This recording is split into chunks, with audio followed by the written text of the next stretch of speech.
2023 წლის 17 მარტის ღამეს დიდ დიღომში 12 წლის ანი იანუშაიტიტეს სახლიდან დაახლოებით 200 მეტრში გარდაცვლილი იპოვეს. სამედიცინო ექსპერტიზის დასკვნის მიხედვით ბავშვის სხეულზე 39 დაზიანება იყო აღწერილი. 3 წელია ანის გარდაცვალების საქმეზე გამოძიება სისხლის სამართლის კოდექსის 109 დამამძიმებელ გარემოებაში განზრახ მკვლელობის მუხლით მიმდინარეობს. თუმცა პასუხი მთავარ კითხვაზე, რა მოხდა 2023 წლის 16-17 მარტის ღამეს, დღემდე არ არსებობს.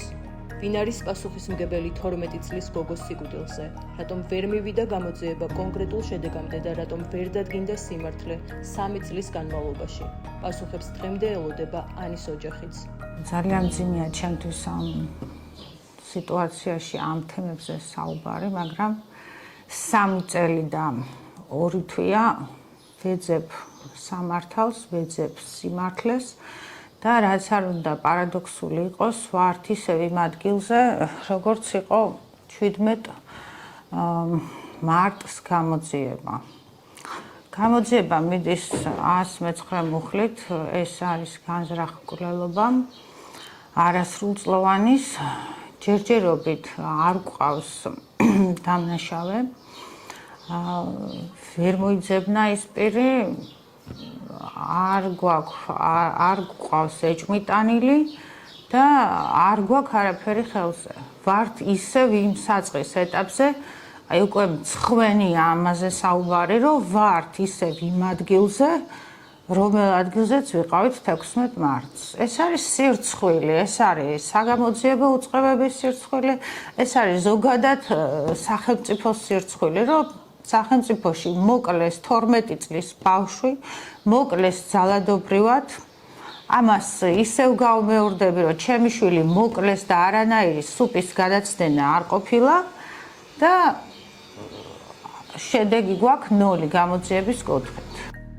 ანის დედა ამბობს, რომ 3 წლის შემდეგაც გამოძიებას მთავარ კითხვებზე პასუხი არ აქვს. მისი შეფასებით, ჩატარებული საგამოძიებო მოქმედებების მიუხედავად, საქმე არსებითად იმ ეტაპზე რჩება, სადაც გამოძიების დაწყების პირველ დღეებში იყო.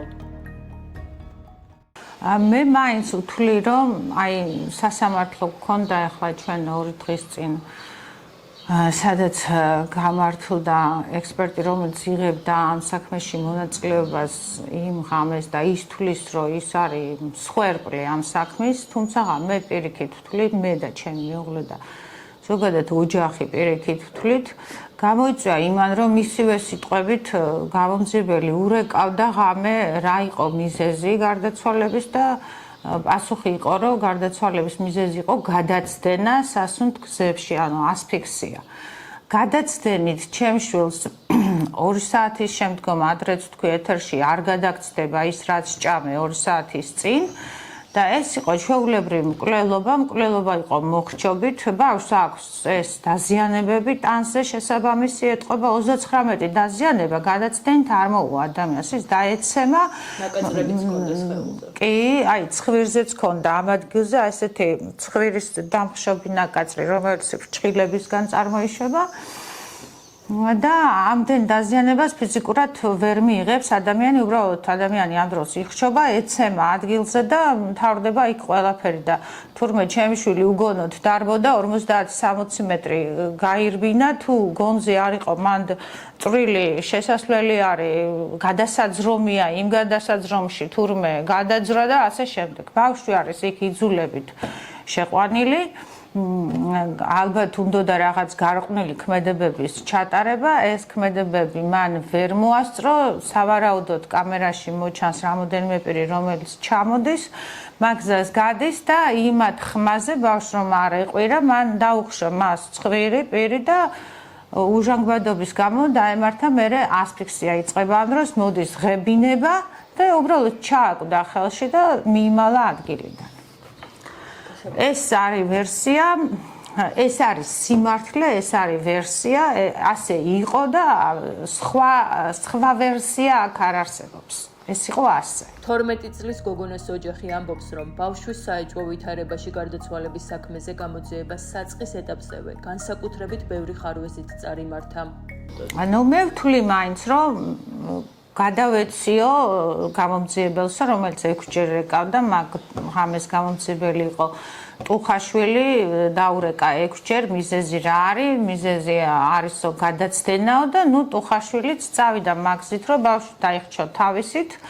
არ დაიწყეს მკვლელის ძებნა, ეს იყო მხოლოდ ოჯახის დაჟინებული მოთხოვნა, რომ უნდა მოიძებნოს, ჩვენ გვიყურებდნენ როგორც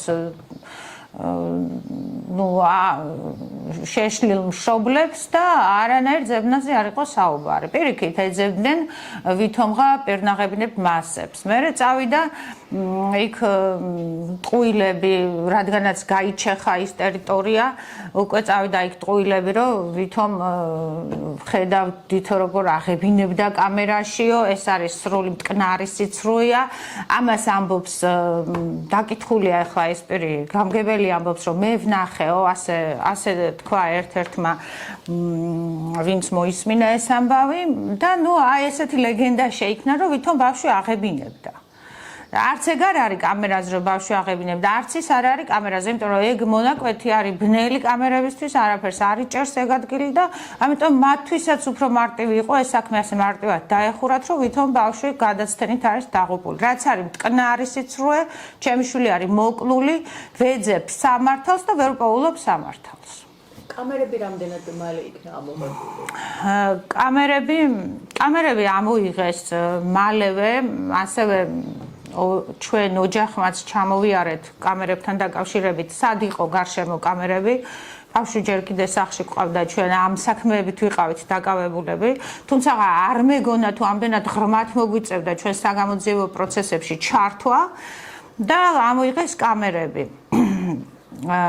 მითხრეს მე ერთ კამერაზე, რომელზეც სავარაუდოდ უნდა გამოჩენილიყო მოძალადე, რომ ეს კამერა დაგვავიწყდა. მე აღმოჩნდა, რომ იყვნენ იქ მინასვლელები, არ დაავიწყდათ და ვერ ვიგებ, აი რატომ მოხდა ეს, ვინმეს აფარებენ ხელს, არ აფარებენ, ვერ ვიგებ, უკვე ვერაფერს ვერ ვიგებ. ფოტორობოტიც შეიქმნა სავარაუდოდ ამ. ფოტორობოტი შეიქმნა კი ჩვენი დაჟინებული მოთხოვნით, რომ შექმნილიყო ფოტორობოტი, არ გაგვიკეთეს ფოტორობოტი, მე შეგვიქმნა ოჯახის მეგობარმა, მხატვარმა ეს ფოტორობოტი. ამ ფოტორობოტითაც ვერაფერს ვერ მივაგვლიეთ. კამერებში არ ჩანს? კამერებში ჩანს, შორიდან ჩანს, მაგრამ იმდენად შორია, რომ უახლოებისას კუბოკრული გამოსახულება არის და უკვე ვერაფერს ვერ გაარკვევ. ძალიან რთული პროცესია, ურთულესი პროცესია და ამ ურთულეს პროცესში ჩვენ გვქონდა ერთადერთი იმედი რგოლის, რომელიც არის სასამართლო ექსპერტიზის ბიურო. ამ რგოლს უნდა ემუშავა ამ სიტუაციაში კარგად, მაგრამ ეს რგოლიც ჩაიშალა ჩვენ სიტუაციაში. მას ტყუილა არ ქვია სასამართლო სამედიცინო, იმიტომ რომ მან უნდა ითანამშრომლოს გამოძიებასთან და ეს ტერმინები, რომ ეს მე ჩემი გამოსაძიებელი არ არის, მე ეს არ მევალებოდა, გააჟღერდა ახლა კიდე სასამართლოზე ექსპერტმა, მე მას არ ვაკნინებ, იცით? არც მინდა რომ რაიმე ისეთი დამაკნინებელი ვთქვა. მე უბრალოდ ფაქტებიდან გამომდინარე ვსაუბრობ. ამბობს ადამიანი, რომ კვლავ გავმეორდები, უკვე მილიონჯერ მაქვს ეს ნათქვამი, მწხვენია და მაგრამ მაინც უნდა თქვა, ხალხი შევაწუხე ჩემი უბედურებით. ამბობს ადამიანი, რომ შეიძლებაო, იქო არც არაფერი ამოსულიყო იმ დნმ-შიო. კი ბატონო, შეიძლებოდა რომ იქ არც არაფერი არ ამოსულიყო იმ დნმ-ში და მას ამაზე პასუხისმგებლობა არ ექნებოდა, მაგრამ დნმ-ის ანაწმენდი არ უნდა დაობებულიყო. მე დაობებაზე მაქვს დავა. მე იმაზე მაქვს დავა, რომ ეს ერთადერთი რგოლია, რომლის იმედიც გაქვს ადამიანს ამ კრიზისულ სიტუაციაში და ეს ერთადერთი რგოლიც რო გიმტყუნებს. არ უნდა დაობებულიყო. ისევ არის ესეთი მოსაზრებები, რომ აიცით რა, დაობებული ტანსაცმელი შემოდის ჩვენთან და იქაც რაღაც იძებნება და სავარაუდოდ მან და არ იყო. გასაგებია, როდესაც მან შევა დაობებული ნივთმტკიცება, უნდა იმუშაო იმაზე, რაც გაქვს. მაგრამ შენ თვითონ ბიურო, როდესაც ქმნი უკვე დაობებულს, როდესაც შიგნივი აფუჭებ, ეს არის დანაშაული, განასხვავებია დანაშაული. დანაშაული ასევე ის არის, რომ მარწმუნებენ, რომ ეს ობიკი არ არისო, ეს პირნაღებინები არისო. გავიგე ბატონო, მაგრამ მაშინ პირნაღებინები უნდა გაგენსხვავებია და პირნაღებინები ცალკე აგეღო და სუფთა ცალკე აგეღო. ამაზე მაქვს მე პრეტენზია. იმ ცალკეში და სუფთაში რაღაც ხო ამოვიდოდა, ან არ ამოვიდოდა, მაგრამ ამაზე შენ პასუხისმგებელი არ იქნებოდი, თუ არ ამოვიდოდა, მაგრამ შენ არ უნდა დაგეობებია. როდესაც იცი, რომ ეს პირნაღებინები შლის თვითონ დნმ-ს, ეს მჟავა ანადგურებს, რატო ურევ ამას ერთმანეთში? გაქვს უამრავი ბინტი, რომელიც შეგიძლია გამოიყენო და შექმნა ეს ანაწმენდები რამოდენიმე. ამაზე მაქვს მე პრეტენზია, თუმცა სასამართლომ მიიღო გადაწყვეტილება, რომ ექსპერტი დავით გრიგოლია მართალია ამ სიტუაციაში. მე მაინც ვთვლი, რომ ის არ არის მართალი. მას არ უნდა დაეობებია მინიმუმ და მაქსიმუმ კიდე პირნაღებინები მასას სუფთა მონაკვეთზე არ უნდა შეერია. და ახლა არის იმაზეც საუბარი, რომ სუფთა არ ქონდა, როგორ არ ქონდა. თვალები, შუბლი, ეს ადგილი ყველაფერი სუფთა ქონდა. როგორ შეიძლება ეს ერთმანეთში შეზილო? ეს არის დანაშაული. მაგრამ მე მაინც ვფიქრობ, რომ სასამართლომ გამამართლებელი განაჩენი, იმიტომ გამოუტანა ექსპერტს, რომ ეს არის ერთადერთი ბიურო არის საქართველოში სასამართლო სამხარაულის სასამართლო ექსპერტიზის ბიურო, მას ალტერნატივა არ აქვს და ამ დიდ რგოლზე ჩრდილის მიყენება არ შეიძლება. არ შეიძლება მათი თვალსაზრისით, იმიტომ რომ ერთადერთი არის, რომელიც ამას აკეთებს ყველაფერს და ისიც თუ ცუდად აკეთებს, მაშინ სადღა უნდა მივიდნენ მოქალაქეები. მაშინ გამოდის, რომ თუ ჩემი საქმე გაფუჭებულია, შეგნებით თუ უნებლიეთ, მაშინ გამოდის, რომ შეიძლება სხვაებიც გაფუჭებულია და უამრავი საქმე გახდება მაშინ გადასახედი. აი ეს არის სწორედ სასამართლოს მოტივი, რომლითაც გამამართლებელი განაჩენი გამოუტანეს. ეხლა იქნება საკასაციო, სავარაუდოდ იგივე განაჩენი დადგება. მე ვიცოდი, რომ ეს განაჩენი დადგებოდა. სავარაუდოდ იგივე განაჩენი დადგება და მე ვიბრძოლებთ სტრასბურგში, იმიტომ რომ ასე არ შეიძლება ხალხმა უნდა გავახილოთ თვალები, უნდა გავახილოთ ფართოდ თვალები. წინ მიდის ცხოვრება, წინ მიდის ტექნოლოგიები და ჩვენ რა ტექნოლოგიებიც ყველგან არის, იმასაც ვერ ვასრულებთ. არ ტარდება მაგ ექსპერტიზის ბიუროში არც მიტოქონდრიალური დნმ-ი, ტანსაცმელზე ელემენტარული მიწის ნაწილაკებიც ვერ იპოვეს აქ და სხვაგან იპოვეს.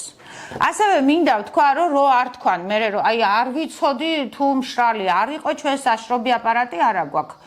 გასაგებია, რომ საშრობი აპარატი არ აქვს, მაგრამ ამ დროს სად არის დირექცია, რომელსაც საშრობი აპარატი ვალდებულების მიხედვით ნაყიდი უნდა ქონდეს. რატომ არ არის იქ საშრობი აპარატი? და რატომ უნდა იყოს სამკითხაო, თუ ასია მისი სიტყვებიდან გამომდინარე, რატომ უნდა იყოს სამკითხაო, რომ ეს მშრალია თუ არ არის? ისიც მითხრეს, რომ ეს პირნაღებინები მასებიო არ შრება ცხიმიანი იყო, მაგრამ კვიცინაძე წერს, რომელმაც გახსნა ექსპერტმა, რომ არის დაობებული და დავდე და გაშრა. დადო ფურცელზე, ეს ფურცელიო მთლიანად დასველდაო, ესეთი რკალი გაიკეთაო წყლისო და მე გავაშრე და მე ჩავატარე კვლევაო. მან თუ შეძლო ამის გაშრობა, აქ რატო ვერ შეძლეს? თუ სველს ჩადებს, სველი ამოვა და დაობებული ამოვა. პეჩენია რო ჩადოთ ახლა თქვენ პარკში, ის ხო არ დაობდება და პურს თუ ჩადებ, პური დაობდება, იმიტომ რომ პურს ნესტი აქვს და მიყვება თავის ნესტი. ეს არის მარტივი რაღაც, რომ მშრალი რო ჩაგედო, იქაც მშრალი იქნებოდა და პასუხისმგებლობა აღარ გექნებოდა. ამაზე მაქვს მე საუბარი და ეს რატომღაცა ორი ინსტანციის მოსამართლემ ვერ გაიგო. თუ არ გაიგო, უпростоრად არ გაიგეს, იმიტომ რომ არ აქვს უფლება, რომ სახელმწიფო ინსტიტუციას ჩრდილი მიაყენონ. გასაგებია, ეს პროცესები თქვენი აზრით განზრახშევიდა ამ შეხში თუ რაღაც გადაცდომებს ჰქონდა ადგილი და კონკრეტულად აქ იმდენი გადაცდომა დაგროვდა თავის დროზე, რომ მე იძულებული ხდებიან, რომ ეს უკვე ნელ-ნელა ფარცხონ. ეს არის გადაცდომები, ეს არის უცოდინრობა და გადაცდომები. მე მაინც არ ვთვლი, რომ ვიღაცამ სპეციალურად რაღაც რატომღაც არა მაქვს ასეთი შინაგანი რწმენა მგონა. ეს არის უვიცობა, ეს არის გადაცდომა, ეს არის იმისი შედეგი, რომ თავიდან უთხრეს გამომძიებელს, რომ ეს არის გადაცდენით გარდაცვლილი ბავშვი, არ არის ძალადობრივად და აქედან მოდის უკვე ყველაფერი ეს. თავიდანვე არ მოხდა ის, რომ აი მკაცრად პერიმეტრი შემოწმებულიყო, მკაცრად ამოიღოთ კამერები დიდი ხნით. ტელეფონიც მგონი ცოტა შორს. ტელეფონი იპოვეს მოშორებით აღმოჩენილი, ტელეფონიც არის, არაფერი არ არის ზედა. აი ნებისმიერ ტელეფონის ზედაპირზე, ახლა თქვენ ტელეფონის ზედაპირზე არ არსებობს, რომ ზემოდან არ გქონდეთ მოჩანს. არ არსებობს, ნუ გამორიცხულია ესეც ზედაპირი აქ, იმიტომ არაფერი არა აქ ანის ტელეფონს. არის მე დამსხრეული ეს ტელეფონი დარტყმული არის ძალით და არის სულ ახალი დამსხვრევები. იმის დასკვნაც კი არ მომწეს, რომ ეს არის ახალი დამტრეული. ახალ დამტრეულს პირდაპირ შეუიღებელი თვალით ეტყობა, რომ დამსხვრევები აბსოლუტურად სუფთა არის და ქათქათა. გაწმენდილია ეს ტელეფონიც და არის მოშორებით ნაპოვნი. იმ დღეს ვერ იპოვეს, მით უმეტეს იპოვეს მეორე დღეს, თუმცა იმ დღესაც ყველა ეძებდა და რატო ვერ იპოვეს განათება კარგი იყო, ესეც ეჭვებს ბადებს. რომ შეიძლება მიტანილია მერე და დაგდებულია ეს ტელეფონი ან 1000 ვერსია. შემდეგ ხო შეიძლება გამოჩენილი ხო კამერები რომ შეემოწმებინათ კარგად. ნუ იქ იმდენი ადამიანი ტრიალებდა, რომ არ ვიცი, შეიძლება და კამერებიც რამდენად კარგად არის შესწავლილი. ალბათ არ არის ადგილი კარგად შესწავლილი, იმიტომ რომ ადგილს ძალიან მალე მეორე დღეს მგონი თუ არ ვცდები, ლენტები მოხსნეს. მე რამოდენიმე დღეში საერთოდ გადათხარეს რა ეჩქარებოდათ ვერ გავიგე. ადგილი შესწავლილი კი არა, ადგილი განადგურებულია, უფრო მიზანდასახულად არის ადგილი განადგურებული ვიდრე შემთხვევით. ეს შემთხვევითობა არ არის. ეს იცოდნენ კონკრეტულად რა მოხდა, როგორ მოხდა, ეს უნდა ყოფილიყო ლენტით დაცული, ნორმალურად ყოფილიყო შესწავლილი. ეს ყველაფერი არ არის გაკეთებული ნორმალურად. რასაც ქვია, გულისხმიერად და ნამდვილად ჩაწვდომით და გააზრებით და გაფიქრებით. ეს არის ისე გაკეთებული, აი როგორც მითხრეს, რომ აი ანაწმენდები იქ ავიღე, სადაც ჩავთვალე საჭიროდ და არ ავიღე დაუშვათ დალურჯებული კისრის მონაკვეთში, ისეა გაკეთებული, რომ აი მივიდა, გააკეთა თავის საქმე რუტინულად და წავიდა. შენ თუ არ გიყვარს შენი საქმე, იმ საქმიდან არასდროს არაფერი არ გამოგივა შედეგი. ეს არის სიბარტი. რა ის თავარი მოთხოვნა დღეს თქვენი და როგორ აპირებთ ბრძოლას? ბრძოლას როგორ ვაპირებთ და ვაგრძელებ ისევ ბრძოლას, იმიტომ რომ ჩემი შვილი შეიძლება მათთვის არაფერი არ არის და არავინ არ იყო, ჩემი შვილია, სულ ჩემი შვილი იქნება, ის ცოცხალია, ჩემთან არის თუ არ არის ახლა ჩემთან ცოცხალი. მინდა მივმართო გიორგი გვარაკიძეს, გენერალურ პროკურორს. აიყვანოს პირად კონტროლზე ჩემი შვილის საქმე. ასევე მინდა მას მივმართო, რომ 3 მაისს 2023 წლის 3 მაისს ჩაინიშნა სამედიცინო კომისიური ექსპერტიზა, რომელიც დღემდე არ არის ჩატარებული. მათ ჰქონდათ გონივრული ვადა 1 წელი. ნახეთ, გადაცდენილია და 3 წელზე მეტია გასული და პასუხი ჯერ არ აგვაქვს. თურმე მოჩანს საქმიდან გამომდინარე, რომ საქართველოში ჩვენ არ გვყავს ნევროლოგები და ნუტრიციოლოგები. ნევროლოგი და ნუტრიციოლოგი თურმე უნდა ჩაერთოს ამ საქმეში, რომ ეს დასკვნა საბოლოოდ დაწერონ. ესეც ყურით მოთრეული თემა არის, იმიტომ რომ არანაირი ნევროლოგი და ნუტრიციოლოგი მათ არ ჭირდებათ. მაგრამ ის ნევროლოგი და ნუტრიციოლოგი ცდილობენ, რომ არ ჩაერთონ ამ აბსურდში და არ გაეხვენ ამ, ასე ვთქვათ, შარში, იმიტომ რომ მან უნდა დაწეროს მან რაღაც არარეალურია მან დასაწერი, რომ მიხვიდე და მართლა დასკვნაში მონაწილეობა მიიღო. არ ჭირდებათ მან ექსპეციალისტები. კარგი თუ ჭირდებათ, როგორ საქართველოში არ მოიძებნა არც ნევროლოგი და არც ნუტრიციოლოგი, მაშინ მოიწვიეთ ბატონო გიორგი უცხოეთიდან ნევროლოგი, ნუტრიციოლოგი და დამიდონ ეს დასკვნა. ესე იგი, 3 კომისიის წევრი არის. შარშან ვიღაც გარდაეცვალათ. მერე შვებულებაში იყვნენ. შარშან წინაც იგივე. აი რა 12 წლის ბავშვზეა საუბარი, რომელიც მოკლეს, ხო? მაინც და მაინც მათ უნდა დაემართოთ ასეთი რაღაც, რომ მერე მიხვდნენ რას აკეთებენ? მათ უნდა დაემართოთ ასეთი რაღაც? ამაზე არა აქვთ რეაგირება, არც ზარზე პასუხობენ, არც წერილზე პასუხობენ, არც მიმართვაზე პასუხობენ. აი ახლა ბოლოს 26 მაისს თუ არ ვცდები 26 მაისი იყო, მაშინ მივმართეთ. არანაირი პასუხი არ მოდის. ვერ ვიგებ უკვე რა მეთოდით მივმართო, ტელევიზიით, წერილობით თუ როგორ მოვიქცეთ, ამას ვეღარ ვიგებ. როგორც ცნობილია, დაიკარგა ანის ფრჩხილში არსებული თმის 3 სანტიმეტრის სიგრძის ხერი, რომლის არსებობაც გარდაცვალების დღეს გადაღებული ფოტოთი დასტურდება.